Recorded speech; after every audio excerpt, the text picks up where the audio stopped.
Kabla ya taarifa hizi za ndani ambazo tunazileta moja kwa moja kutoka hapa Mbeya, Tanzania, ikiwa wewe bugeni unatazama kwa mara ya kwanza ama umekuwa ukitazama lakini bado hauja subscribe, chukua sekunde moja tu, bonyeza button ya subscribe, washa kengele ili kuendelea kupata taarifa hizi kemkem kila wakati. Cha muhimu cha kuzingatia, yeyote ambaye anatazama hii kanda, bonyeza alama ya like na karibu. Rais Samia Suluhu Hassan ameweza kuzomewa hadharani na kimadharau, jambo ambalo limeweza kufanikisha aibu kubwa kutanda hapa na pale.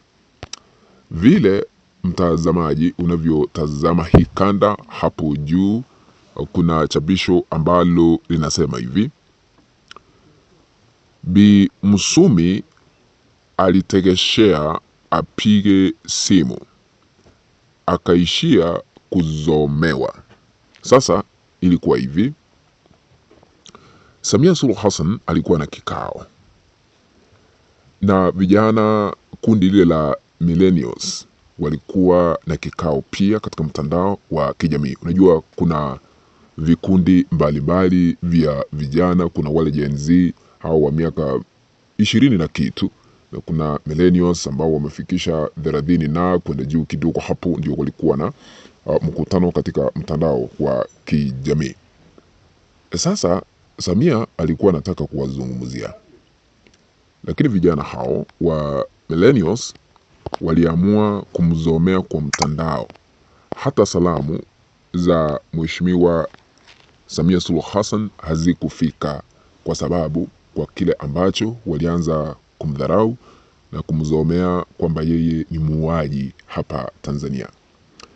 Kwa nini haya yote tunayashuhudia? Unajua, kilichosemekana ni uchaguzi mwaka jana 29 mwezi wa 10 ndicho kiliweza kuchangia Samia kukataliwa, kudharauliwa hapa Tanzania, haswa kwa uongozi, kwa sababu kuna unyama mkali ambao uliweza kushuhudiwa kupitia vyombo vya dola ambavyo viliweza kuagizwa na Samia Suluhu Hassan kutekeleza mauaji.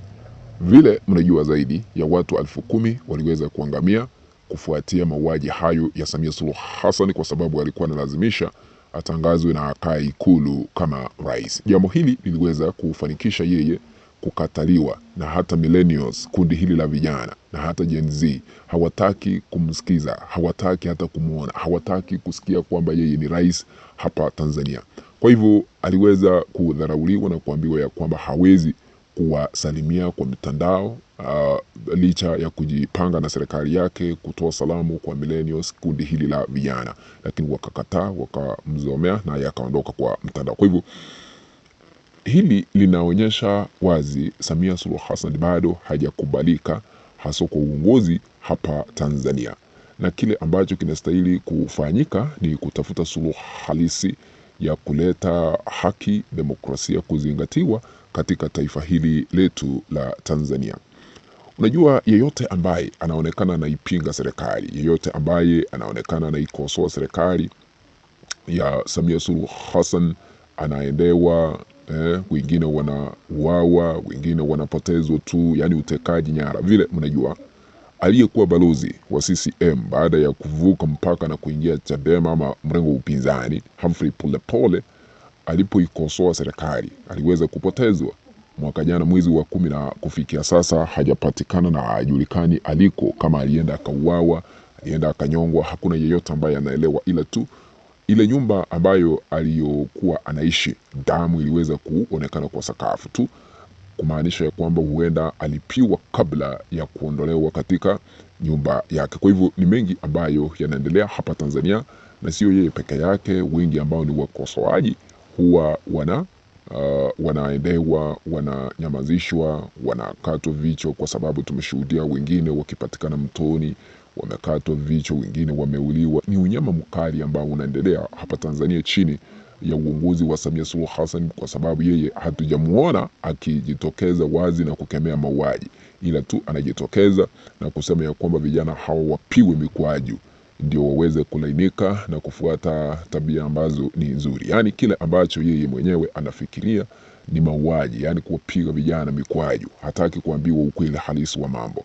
Kwa hivyo Samia ni kiongozi ambaye ni katili, ndio maana anakataliwa. Hata anapotembea kuna kushangiliwa, na hata mikutano, unapolinganisha mikutano ambayo aliyetutangulia mbele za haki John Pombe Magufuli alipokuwa akifanya mikutano ya hadhara, watu walikuwa wanajaa, anawazungumzia kile ambacho wanataka kuzungumziwa, anafanya kile ambacho wanataka kufanyiwa katika sehemu mbalimbali humu nchini. Licha ya taifa hili kuwa kubwa zaidi, alikuwa anashangiliwa.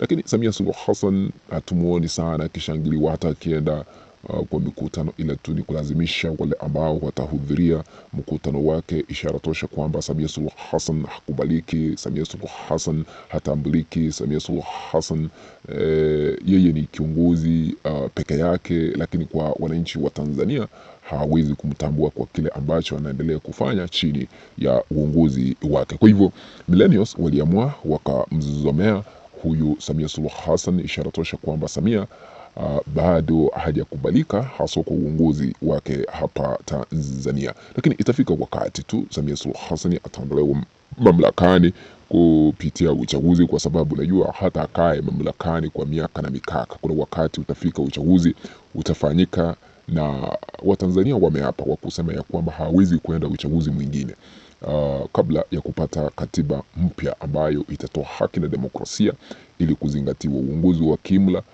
lazima ufikishwe mwisho katika taifa hili letu la Tanzania. Hayo ndio yanaendelea kushuhudiwa hasa kwa uongozi wa Samia Suluhu Hassan sasa hivi na serikali yake. Hata vile wanapojibu maswali bungeni mawaziri wake, inaonyesha wazi huyu Samia Suluhu Hassan na hata watu ambao ako nao katika baraza la mawaziri, unashangaa tu. Unajua serikali hii ya Samia Suluhu Hassan inaendeshwa kimsingi tu kama mali na familia yake, kwa sababu aliweka Wanu akawa mmoja wa wale ambao wanakaa katika baraza la mawaziri. Yeye ni waziri msaidizi ama makamu waziri katika wizara ile ya elimu, na yule ambaye amemuoa Mchengerwa, yeye ni waziri wa afya, na tunasikia shemeji ni waziri, na mtoto wake Abdul tunasikia yeye ndiye msimamizi mkubwa katika idara ya usalama hapa Tanzania. Kwa hivyo Samia anaendesha serikali hii na watu ambao hawana maarifa ya kutosha, ila tu anaendesha serikali kama mali na familia yake. Kile ambacho anaamua kukifanya anakifanya tu. Kwa hivyo hayo ndio yanaendelea kushuhudiwa katika taifa hili letu la Tanzania. Lakini kilicho na mwanzo hakikosi kuwa na mwisho wake. Kuna wakati utafika Samia Suluhu Hassan ataondolewa mamlakani ili Tanzania iweze kuwa huru, Tanzania iweze kuendelea na uongozi wake. Naomba kutamatishia hapo, tutakutana kwa kanda nyingine ambayo nitaitengeneza hapo baadaye. Lakini ikiwa hauja subscribe, chukua sekunde, bonyeza button ya subscribe, washa kengele ili kuendelea kupata taarifa hizi kemkem kila wakati. Kwaheri kwa sasa.